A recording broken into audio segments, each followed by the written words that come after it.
రామోజీరావు గారు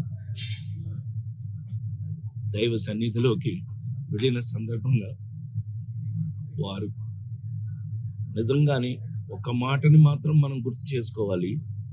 అంతటి మహానుభావుడు ఈ దరిద్రపు చెత్త రాజకీయాల వల్ల చివరికి మన క్షోభ అనుభవించి వెళ్ళారు.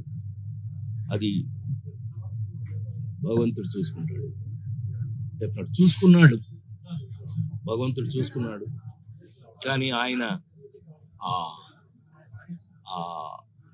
ఆ గెలుపు, ఆ నిజ గెలుపుని ఆయన అనుభవించి ఆ సక్సెస్ ఆయన చూసే వెళ్ళారు.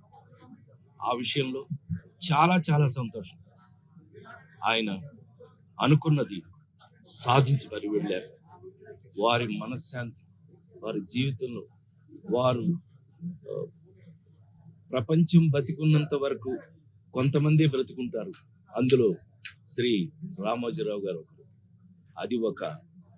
అది ఒక చరిత్ర.